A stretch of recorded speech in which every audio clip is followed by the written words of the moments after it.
Tapi yang paling penting adalah bagaimana cara kita menunjukkan diri kita di depan para juri.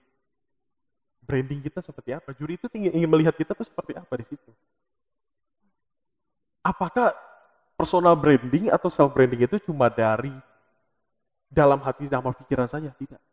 Dari segi penampilan juga. Penampilan fisik. Bagaimana cara kita berpakaian.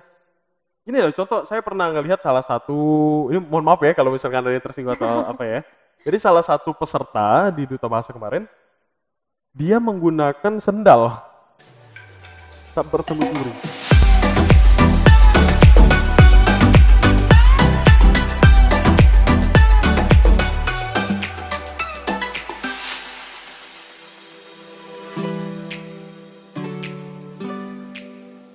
Halo Sobati, kembali lagi bersama saya Rika Rahayu di Ciceti. Nah, kali ini podcast kedua di tahun ini, tahun 2021 dengan Oren Rianto. Halo. Oren. Halo. Nah, Oren ini juga kalau misalkan Sobati ingat, dia adalah orang pertama di sini yang ngobrol juga sama aku, sama Kak Yeni juga ya kemarin ya. Iya, Octaviani ya. Nah, sebelum kita ngobrol-ngobrol nih kan di tahun 2021 ini kayaknya banyak banget ya musibahnya gitu, kejadian-kejadiannya tuh banyak banget, dimulai dari bencana alamnya juga, terus dari pesawat jatuh, dari banyak juga kejadian-kejadian, ada yang meninggal, ada yang apa, dan itu ya Indonesia sedang terpukul sekali saat ini, dan semoga kita doakan untuk segera pulih Indonesia ya dari banjirnya, erupsinya, terus supaya kita juga dilindungi lah ya, Ren ya. Nah, supaya juga kita bisa membantu teman-teman kita yang sedang membutuhkan, mungkin dari bentuk donasi dan lain sebagainya. Iya. Oke, Sobati. Nah, sekarang kita kedatangan Oren Rianto lagi. Ngapain nih? Aduh, kenapa saya diundang ini ya? Aduh, nah, waktu kemarin kan pertama kali podcast diundang sebagai duta. Duta Bahasa 2020. Yang ke nasional juga, dan di nasional juga berprestasi untuk pertama kalinya di Kalimantan Barat. Puji Tuhan. Nah, boleh deh perkenalan lagi deh. Mungkin ada Sobati juga yang baru bergabung di podcast ini dan belum kenal siapa Oren Rianto. Oke, jadi halo semuanya. Perkenalkan, nama saya Oren Rianto. Biasa saya dipanggil Oren. Saya sekarang masih menjadi seorang mahasiswa di Universitas Tanjung Pura, Prodi Hubungan Internasional. Dan saya sekarang menjabat menjadi Duta Bahasa Kalimantan Barat 2020 dan harapan 1 Duta Bahasa Nasional. Wow. Nah, jabatannya sampai kapan tuh? 2021? Sampai tahun 2021. Dia pergantian tahun, jadi nanti kalau misalkan ada pergantian, ada seleksi lagi, maka akan diganti. Oh, itu di jadi situ masa jabatannya 1 tahun. Kesibukannya apa nih? Kalau untuk kesibukan saat-saat ini, saya masih berfokus sama skripsi saya. Saya mau menyelesaikan studi saya ya pastinya. Dan juga saya aktif di kegiatan-kegiatan sosial seperti bergabung dengan komunitas-komunitas, seperti Kampung Inggris Purnama contohnya, dan lain sebagainya. Oke. Nah, agak sibuk juga ya, apalagi dengan skripsi, dengan komunitas juga. Masih ngampus nggak nih? Masih ngampus? Karena di masa pandemi ini ya, jadi kita segala sesuatunya kita lakukan secara daring. Jadi kalau misalkan waktu untuk ke kampus mungkin terbatasi dengan cara daring. Tapi kalau misalkan organisasi-organisasi yang tidak mengharuskan untuk daring, sebenarnya kita harus datang secara luring, secara jaringan. Karena human touch penting ya. Benar sekali, karena kalau kita ngobrol secara daring melalui laptop atau melalui gawai kita, melalui HP, itu maka akan susah. Rasanya berbeda dengan kita berbicara langsung atau ketemu langsung dengan orang yang kita ajak berbicara. Nah, Oren ini Sobati keren banget orangnya, jadi banyak banget prestasinya. Dari pernah jadi Duta Bahasa juga belum copot jabatan kan. Terus bujang gawai juga pernah, terus duta-duta lain juga pernah. Nah, wow, ini personal brandingnya harus kuat nih sepertinya ya. Enggak juga sih ya. Enggak juga. Oke, nanti kita bahas lebih lanjut tentang personal branding nih, karena cukup menarik buat aku. Karena aku sebenarnya kenal sama Oren tuh dari 2000 berapa sih? 2018. 17 atau 18 gitu. 2018 dan awal ketemu Oren tuh tidak seperti ini bentukannya. Terus ya dia improve-nya tuh pesat sekali. Nah, kita tanya tips dan triknya nanti. Nah, aku mau tahu sudut pandang kamu dulu deh tentang personal branding. Personal branding itu apa sih menurut Oren? Oke, kalau menurut Oren pribadi, kalau mungkin kita kalau misalkan berbicara mengenai personal branding atau self branding itu kita tidak lengkap kalau tidak mendefinisikannya terlebih dahulu. Jadi personal branding itu adalah bagaimana cara Anda ingin terlihat di depan umum, secara publik. Bagaimana sih saya ini ingin publik itu melihat saya seperti ini? Bagaimana sih saya ingin melihat atau merubah pandangan masyarakat bahwa saya itu seperti ini? Itu sesuai keinginan kita. Itu dia personal branding. Dan itu kita yang ciptakan. Itu kita yang ciptakan. Seberapa penting personal branding dari 1 sampai 10? Kalau berbicara mengenai seberapa penting personal branding itu sangat penting. 9,5 saya kasih. 9,5. 9,5. Karena gini loh, kalau misalkan kita, contohnya ya saya sebagai duta dan lain sebagainya, kalau misalkan kita mau menjadi duta, itu bagaimana sih seorang duta yang mencerminkan sebagai garda terdepan bagi kaula muda nih? Itu harus gimana sih, brandingnya harus gimana sih, harus bagaimana sih bisa kelihatan oleh masyarakat luar. Dan juga bukan cuma branding dari sebagai duta saja, tapi kalau misalnya kita mau melamar pekerjaan, kita mau bersosialisasi di masyarakat, itu social branding sangat penting menurut saya. Makanya saya kasih tadi 9,5. Beda nggak sih personal branding sama first impression? Kalau misalkan personal branding sama first impression itu saling berkaitan. Tapi kalau misalkan first impression itu kita hanya melihat dari awal. Awal, oh orangnya seperti ini. Kalau personal Tapi branding kalau personal branding itu berkelanjutan jangka panjang. Kalau first impression maybe kalau misalnya saya ketemu Anda, oh Anda sepertinya orang seperti ini. Tapi apakah Anda bisa mempertahankan impression itu sampai akhir-akhirnya di jangka panjang nanti? Itu personal branding. Jadi personal branding menurut kamu penting banget. Iya. Karena saya juga sebelumnya saya pernah bekerja juga. Saya pernah bekerja menjadi resepsionis di tahun 2014 saya bekerja. Ya, di salah satu hotel. Ya, di salah satu hotel di Kalimantan Barat. Saya pernah bekerja di situ di bintang 3,5 kalau nggak salah ya.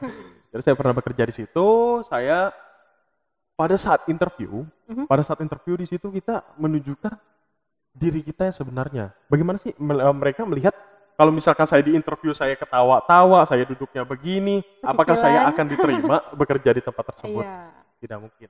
Dan itulah makanya butuh yang namanya personal branding. Bagaimana cara kita meyakinkan mereka bahwa kita ini layak loh. Kita ini layak dan ini saya di sisi lain gitu. Mungkin banyak orang yang mengatakan kalau misalkan personal branding itu muka dua, bener nggak sih? Bener nggak sih? Ya karena kalau di tongkrongan itu orangnya kayak gimana gitu, tapi kalau misalkan di depan kolega, misalnya di depan juri, di depan siapa, loh kok ini beda orang gitu kan? Benar banget. Jadi banyak juga yang bilang kalau misalkan Oren Rianto itu muka dua. Muka dua karena kalau misalkan gini ya, saya jujur-jujuran saja ya. Kalau misalkan saya di perkumpulan saya dengan teman-teman saya, dengan sahabat-sahabat saya, dengan orang-orang yang dekat dengan saya tidak akan seperti ini. Saya bisa dikatakan dalam bahasa gaulnya itu bobrok. Benar tidak? Itu bobrok. Jadi kayak saya ngelucu. Saya orangnya nggak bisa serius. Karena saya personal branding saya, apa yang saya pengen masyarakat lihat ke saya itu nggak mau dilihat sebagai orang yang hebat. Saya nggak mau jadi orang hebat, saya pengen jadi sama. Meskipun saya duta atau lain sebagainya, saya nggak mau terlihat kayak Oren Rianto ini orang yang wow. Orang yang di langit gitu, kita di bumi. Orang yang di langit, jadi kayak teman-teman saya nanti jadi minder dong. Oren gini dong katanya nggak cocok kayaknya sama kita gitu kan.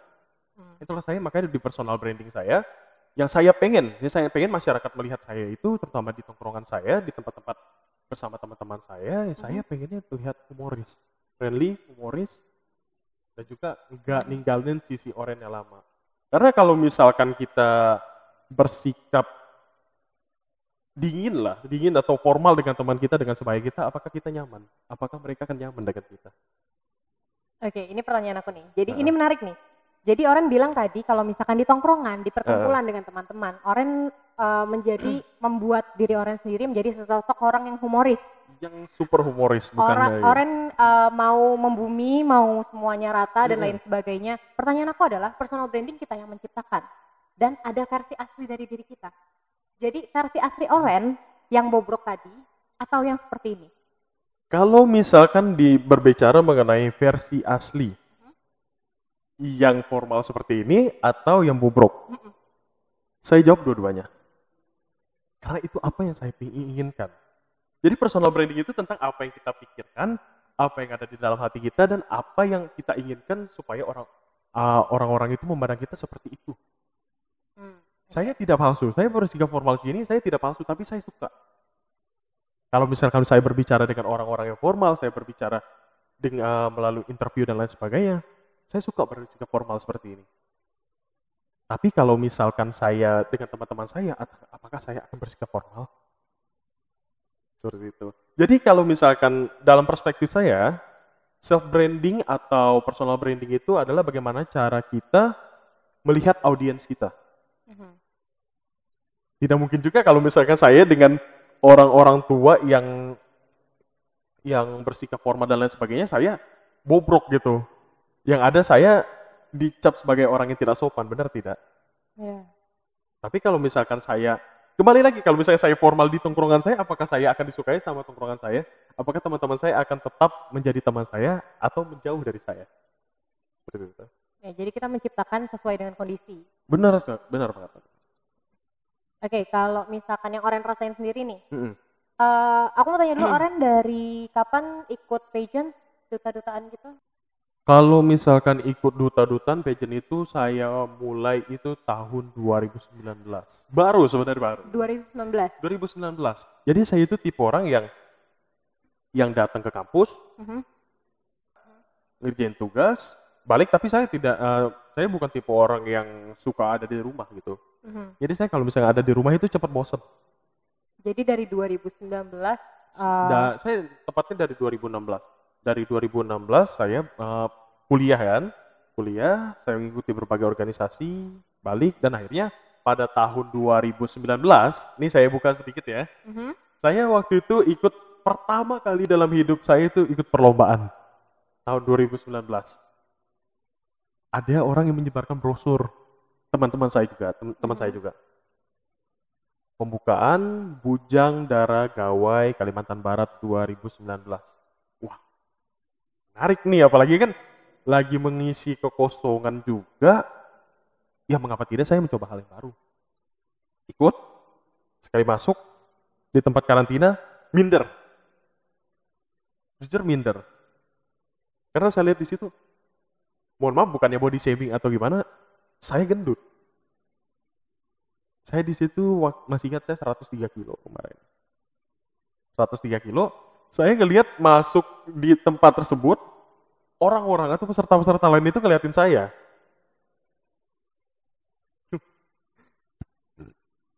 Tapi saya memberanikan diri saya buktikan kalau saya bisa. Akhirnya saya maju di tahap interview, karena saya juga sudah memiliki pengalaman sebelumnya karena pernah bekerja. Jadi di tahap interview itu memang tahap yang paling krusial menurut saya. Oke, jadi Oren itu dari 2019 dari ikut 2019. duta-dutaannya, iya. Terus bekerja itu dari 2000. Bekerja saya 2014. 2014. Nah, yang aku mau tanyain adalah kapan personal branding Oren bangkit? Apa dari 2014 kemarin kamu udah punya personal branding apa belum? Kalau misalkan sudah punya personal branding atau belum, semua manusia sudah memiliki personal branding. Dari sejak mereka kecil sudah memiliki personal branding. Pernah nggak sih kita ketemu sama teman-teman kita, teman kita yang masih kecil dulu? Pernah nggak sih? Pas ketemu udah gede, kok masih ya sifatnya seperti ini? Pernah nggak? Apakah karena itu personal branding yang dia bangun? Ya, kalau menurut perspektif saya ya itu personal branding yang mereka bangun. Saya dari kecil humoris. Terus sampai besar saya seperti ini. Tapi kalau misalnya di segi formal, ya saya sebisa mungkin membangun personal branding saya supaya saya tidak terlihat orang yang mengiuhkan, kalau misalnya bahasa gaulnya. Jadi misalkan saya sebagai duta nih, Mhm. saya ngelucu misalkan bobrok, eh, dan juga ya pokoknya selengean lah, dalam kata kasarnya selengean lah dengan orang-orang yang baru saya kenal. Mereka atau orang-orang yang baru bertemu dengan saya. Apa pandangan mereka? Apalagi saya duta duta bahasa Kalimantan Barat. Kok duta bahasa kayak begini sih? Hmm. Bener gak? Itulah makanya menurut apa yang saya katakan tadi, bagaimana cara kita melihat audiens kita. Bukannya bermuka dua atau bukannya bipolar, tapi ya tentang bagaimana cara kita supaya kita, apa sih orang lain tuh pengen ngelihat kita tuh kayak gimana. Itulah itu ya. Balik lagi ke tadi, ke teman kita yang misalnya personal brandingnya memang pecicilan gitu. Hmm. Berarti kan secara tidak langsung kita itu dituntut untuk membangun personal branding yang baru, yang lebih baik dari versi kita yang sebelumnya. Nah, Oren juga tadi bilang bahwa Oren sekarang mempunyai 2 personal branding nih. Yang satu yang kalau sama anak-anak tongkrongan, yang satu lagi kalau misalkan yang formalnya Oren gitu. Nah, untuk menjadi 2 seperti itu, pasti harus ada yang dikorbankan. Pasti, tidak mungkin tidak. Pasti ada. Nah, boleh diceritain nggak pengorbanannya itu kayak gimana? Terus mungkin ada cerita lucu atau cerita yang menarik di balik itu? Oke. Kalau misalkan cerita menarik, mungkin yang pas saya menjadi duta, awal-awal saya menjadi duta. Awal-awal saya menjadi duta, itu pas Bujang Gawai Daya. Pas Bujang Gawai Daya tahun 2019, saya diundang di salah satu acara. Di salah satu acara yang mengharuskan saya dengan pasangan saya. Kami berjalan berdua, dan kebetulan yang mengundang saya itu adalah teman saya. Teman saya yang tahu saya bagaimana sifat saya asli, sifat saya bersama teman-teman gimana, dan kebetulan yang undang saya itu teman saya. Tapi berada di lingkungan orang-orang formal pada tahun 2019. Jadi ada yang waktu itu namanya Festival Bacang. Festival Bacang yang diadakan pada bulan apa kemarin, lupa saya. Jadi di Festival Bacang itu, kami semua para duta itu diberikan bacang. Satu-satu kue. Dan akhirnya, karena saya humoris, saya suka bercanda sama teman saya. Dan kebetulan panitianya itu teman saya. Saya tanya, boleh minta satu lagi enggak bacangnya? Sambil ketawa gitu ya. Saya cuma bercanda. Terus pasangan saya, itu saya, negur saya. Jadi secara tidak langsung, oh iya ya. Itu hal yang paling membuat saya bangkit sih sampai sekarang ya, dari duta, dari mungkin Rika bisa ngelihat saya dulu sama saya sekarang seperti apa. Jadi pas saya menjadi duta, saya banyak belajar bahwa saya memegang gelar sebagai garda terdepan bagi masyarakat Kalimantan Barat. Masa garda terdepan Kalimantan Barat sifatnya seperti itu? Kalau di depan umum. Baiklah, saya mencoba untuk membranding up diri saya, bagaimana saya supaya bisa terlihat wow, tapi oleh masyarakat umum. Wow di sini artinya bukan sebagai oren yang ditongkrongan bersama teman-teman, tapi bagaimana oren yang bisa menjadi panutan dan juga teladan bagi masyarakat, terutama di Kalimantan Barat. Itu pokoknya titik puncaknya itu pada tahun 2019, bagaimana saya membangun branding saya. Itu branding ya apa? Dua branding kamu terbentuk sempurnanya di 2019. Terbentuk sempurnanya itu di 2019. Branding yang formal ya maksudnya, itu terbentuk sempurnanya kayak bagaimana sih harus duduk saya seperti ini loh. Yeah. Apalagi mungkin ini juga ilmu yang bermanfaat mungkin ya, saya akan membagikan ilmu yang bermanfaat untuk teman-teman yang pengen jadi duta nih. Kan banyak nih duta-duta yang ada di Kalimantan Barat kan. Kalau misalkan dilihat dari saingan duta bahasa kemarin, yang lebih pintar, tapi yang paling penting adalah bagaimana cara kita menunjukkan diri kita di depan para juri. Branding kita seperti apa? Juri itu ingin melihat kita tuh seperti apa di situ. Apakah personal branding atau self branding itu cuma dari dalam hati sama pikiran saja? Tidak. Dari segi penampilan juga. Penampilan fisik. Bagaimana cara kita berpakaian. Ini loh contoh, saya pernah ngelihat salah satu, ini mohon maaf ya kalau misalkan ada yang tersinggung atau apa ya. Jadi salah satu peserta di Duta Bahasa kemarin, dia menggunakan sendal saat bertemu juri. Dan juga ada yang menggunakan masker, tapi maskernya untuk motor. Ada pernah lihat nggak? masker motor. Oke, yang Ah, itu bukan sih? yang panjang. Kita menjadi seorang duta, kita adalah panutan. Panutan Representatif gitu ya. representatif. Ini loh, kalau misalkan orang ganteng ataupun cantik itu relatif. Ya. Semua orang ganteng, semua orang cantik. Mhm. Tapi bagaimana cara berpenampilan supaya enak dilihat? Mengapa saya saat daftar sebagai duta ataupun daftar interview sebagai seorang pelamar pekerjaan, saya menggunakan pakaian sepantasnya, formal untuk kerja. Ya itulah, tidak bisa dipungkiri bahwa penampilan itu juga merupakan representatif dari diri kita, dari personal branding kita. Kita itu orangnya seperti apa? Kalau kita terlihat tidak rapi, kita menggunakan sendal, kita menggunakan pakaian-pakaian yang tidak pantas di depan juri, ya juri untuk apa memilih kita gitu. Jadi representatifnya apakah duta Kalimantan Barat? Tidak. Tapi kalau misalnya kita berpakaian formal, kita menggunakan pakaian-pakaian formal, kita bersikap seperti orang orang yang dewasa dan lain sebagainya, ya itu akan menambah nilai yang tinggi untuk kita untuk menjadi seorang duta. Jadi itu tipsnya aja deh untuk teman-teman, kalau misalkan ingin mendaftar duta atau mendaftar pekerjaan, bersikaplah seperti apa yang mereka inginkan. Gitu. Bersikap dan berpakaian. Jangan lupa berpakaian seperti apa yang mereka inginkan. Capek nggak Jaren? Hmm? Capek nggak Jaren? Capek gimana tuh? Membuat personal branding seperti apa yang orang mau. Kalau misalkan dibilang capek atau enggak sih, jujur enggak kalau menurut saya. Karena apa yang saya mau, ya apa yang saya suka. Tapi kan butuh banyak pengorbanan. Kalau menurut aku itu Oh. capek tapi worth it. Capek tapi worth it. Tapi kalau menurut aku enggak, karena gimana ya, kayak ya saya berjuang karena saya suka. Saya suka melakukan itu. Saya suka berbicara formal seperti ini, saya suka.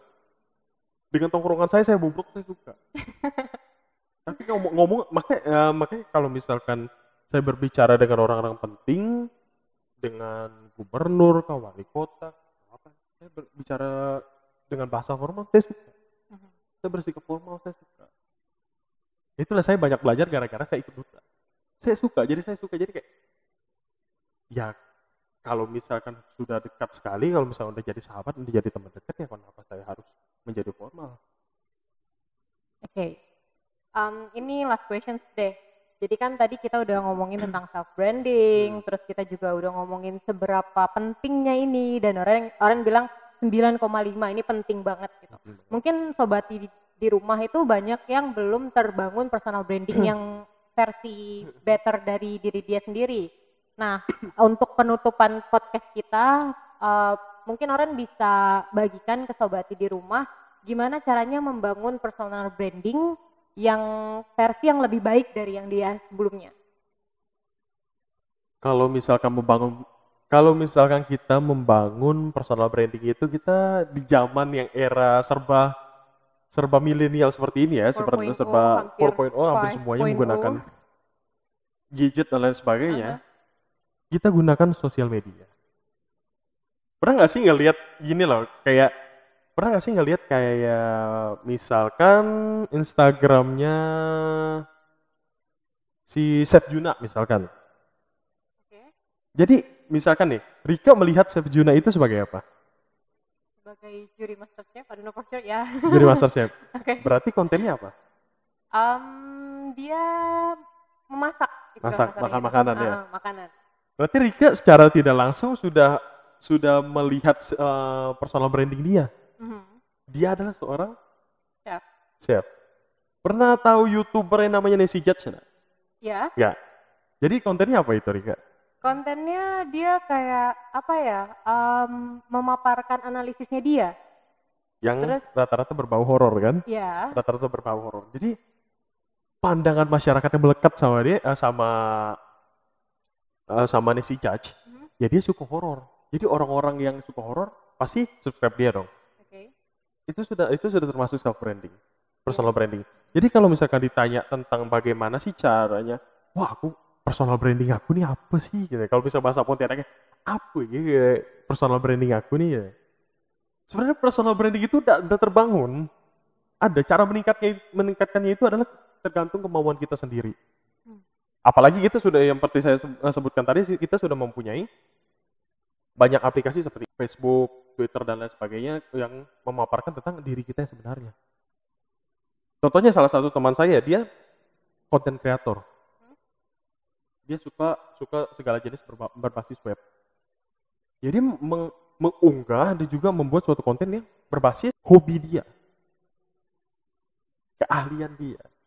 Jadi orang-orang yang melihat Instagram dia di media sosial dan juga secara langsung ya sudah terlihat bahwa itu self branding dia. Jadi self branding ini bukan cuma bagaimana cara kita bersikap atau cara kita berbicara di depan orang seperti yang saya katakan tadi di depan audiens, tapi bagaimana juga kita membuat para audiens, pada orang-orang ini tahu kita ini. Wah, misalkan Nancy Judge tadi, dia suka horor, ya pengikutnya orang-orang horor. Orang-orang yang suka horor. Orang-orang yang suka horor. Ya seperti itu. Jadi kalau misalnya cara meningkatkannya, gali terus potensi apa yang ada. Ikuti segala kegiatan. Tolong untuk para siswa, untuk para mahasiswa, jangan datang ke kampus pulang. Nggak akan ada guna. Ikuti segala aktivitas apapun, organisasi ikuti saja. Meskipun saya mungkin kalau awal-awal ya, saya juga gitu awal-awal kayak saya ini punya apa sih? Itu orang-orang yang masuk situ kayak orang-orang yang hebat semua. Dan saya meng-underestimate diri saya, tapi saya mencoba untuk percaya diri. Saya masuk di lingkungan organisasi, di lingkungan banyak acara. Saya sering menjadi panitia acara seperti itu. Dan di situ saya menemukan diri saya sebenarnya. Mungkin pandangan orang itu seperti ini. Lama kelamaan saya melakukan berbagai macam kesalahan, saya bangkit dari kesalahan tersebut. Akhirnya mereka bisa melihat orangnya sekarang. Jadi saya melihat self branding saya berkembang itu dari berbagai macam kesalahan yang pernah saya buat. Saya bangkit dan saya mencoba untuk menjadi lebih baik lagi. Seperti itu. Wow, menarik ya Sobati. Jadi, nah saran Oren juga bagus banget. Tambahan dari aku sebelumnya kalian harus mengetahui dulu identifikasi diri kalian sendiri. Kalian nih mau di self branding kan seperti apa? Dan tadi saran Oren adalah bentuknya itu gampang. Kalau sekarang bisa di Instagram, bisa di Twitter juga ya, bisa di Facebook, bisa dimanapun. Kalian upload tentang siapa diri kalian dan bagaimana kalian mau dinilai oleh orang lain. Terus saran Oren juga kalau misalkan ada kegiatan, terus kalian masih mahasiswa, masih sekolah juga, berkegiatanlah. Karena dari kegiatan-kegiatan itu kadang ada pembelajaran yang tidak diajarkan oleh sekolah ya Ren ya. Dan itu juga bisa membantu kalian untuk membentuk personal branding kalian. Well, thank you so much. Terima kasih banyak untuk Sobati di rumah. Terima kasih juga Oren untuk hadir ke sini membagikan perspektifnya untuk Sobati di rumah. Nah, jangan lupa untuk menonton kembali podcast kami selanjutnya. I'll see you next week. Bye-bye.